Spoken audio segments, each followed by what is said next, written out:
Kinoconsider na raw ng Pilipinas na magsampa ng panibagong reklamo laban sa China matapos nga ho yung panibagong pangharas na mga ito sa mga barko sa ating resupply mission sa Ayungin Shoal.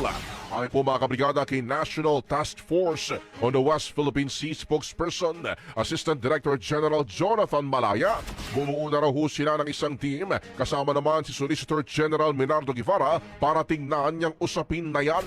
Sa ngayon mga kabrigada, kasalukuyan daw ho tinatalakay pa rin ng NCFWPS ang isyong ito, ngunit malinaw naman na raw sa lahat na mayroon talagang paglabag na ginawa ang China. Dagdag pa ho ni Malaya, ito raw ay maaring maging paksa ng mga posibleng kaso sa International Tribunal of the Law and the Seas at iba pang mga tribunals. Maalalang nagsagawa nga ho ng dangerous maneuver ang mga Chinese vessels.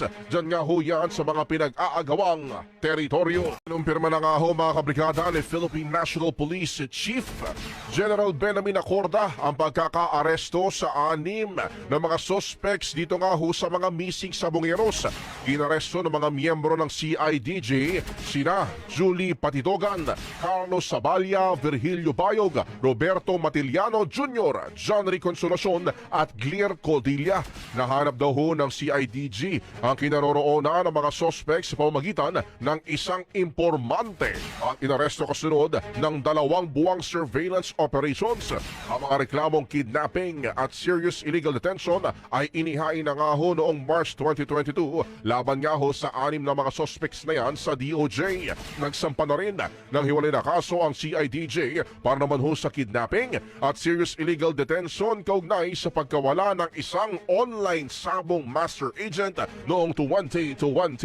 Kawawa naman yung mapaparatangan. Baka ang bitayin kasi natin, biktima lang ng ungas, di ba? Pero kung 100% ay talaga naman credible, why not? Talagang ipupush ko yan kung ako. Bitay, lahat bitayin. Pero kung katulad nito, Boeing, nako, paano mo sasabing bitayin mo yan kung sa kanya galing ang sentensya? Ikaw na ang nag-imbestiga kasi sila gusto nilang lahat Sila nang mag-imbestiga daw. Tuturuan yung police, yung NBI sa kanila investigation. Tuturuan pa yung prosecution kasi sa kanila rin. Tapos ikaw rin yung judge. Wow, grabe itong ginagawa nila.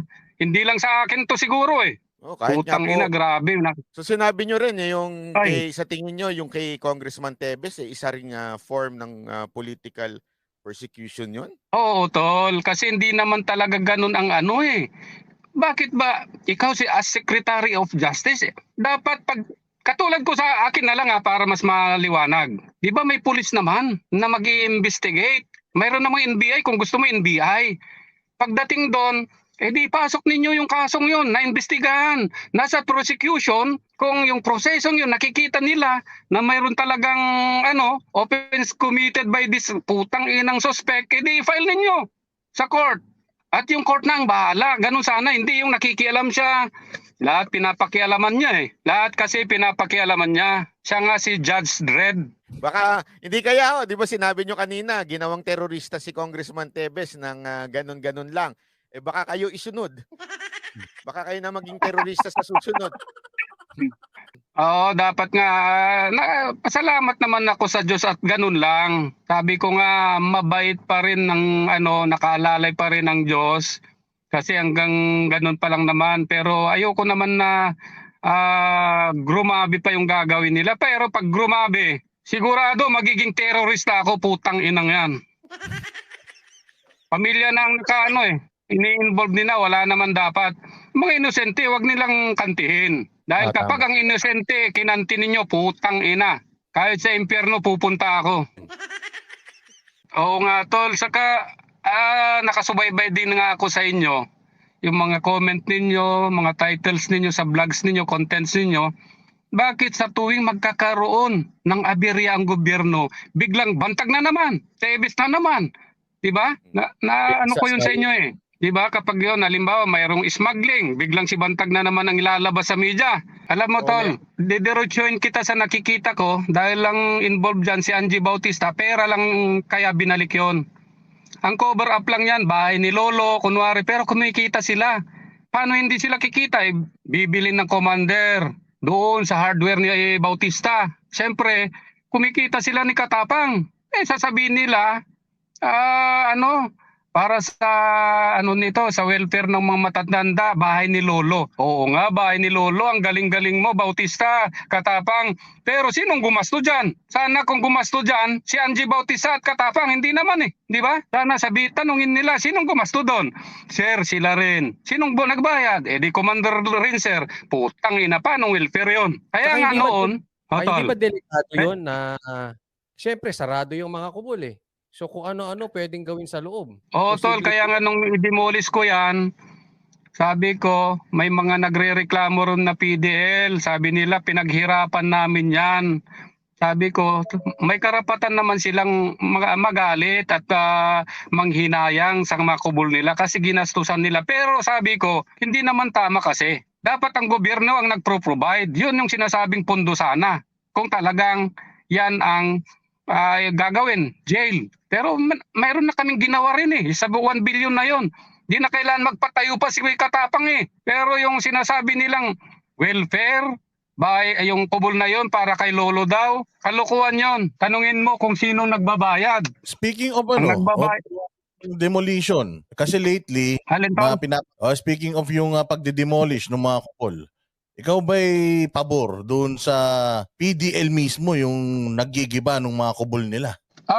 Kasi ganito ang nangyayari dyan, tol Kaya nga kasi nung ako ang nag-demolish dyan, backhoe, di ba? Mm. Kung backhoe kasi at kami ang magdi-demolish dyan, warak-warak, wasak na wasak, walang pakikinabangan kasi kami ang nag-ano Pero kung ang PDL ang pinag-demolish mo, dadahan-dahanin nila yan. Tatanggalin para hindi masira. Kasi ibabalik na naman yon. parang si Angelina. Oo, Balik-balik. siyempre.